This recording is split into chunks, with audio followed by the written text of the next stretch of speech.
వాళ్ళు తీర్చుకుంటారు, నా కొడుకుని చంపాను.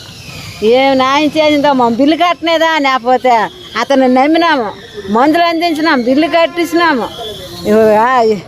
ఈ ఉచితం కారుడి మీద తీసేసుకోండు, నా కొడుకుని చంపాడు. నానాగా ఇంకొకరికి రాకూడదు బాబా, పెదలకు మేలు చేయండి. నన్ను పోయే పానని నా కొడుకు, పెదలకు మేలు చేయండి. ఈ హాస్పిటల్ ఆపియాలా, ఈ హాస్పిటల్కి తాళం వేయాలా. ఇన్ఫెక్షన్ అన్నారు, ఇన్ఫెక్షన్ తగ్గింది. సర్జరీ అన్నారు, సిటీ బ్రెయిన్ మురళి సార్ అన్నారు, అంతా బాగానే ఉంది, కోలుకుంటారని అన్నారు.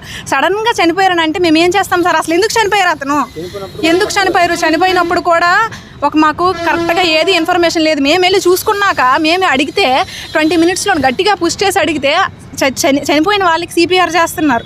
సిపిఆర్ చేసేసి 20 minutes తర్వాత గట్టిగా అడిగితే 20 minutes అయిపోయింది, ఆల్రెడీ చనిపోయానని చెప్పేసి అని అన్నారు. ఈ చుట్టూ ఏవైతే ఊర్లు ఉన్నాయో అవన్నీ కూడా ఇక్కడికి ఒకటి కిమ్స్, ఇంకొకటి మెడికవర్, ఎందుకంటే వెంటిలేషన్ ఫెసిలిటీ ఉన్నదే ఇక్కడ కాబట్టి.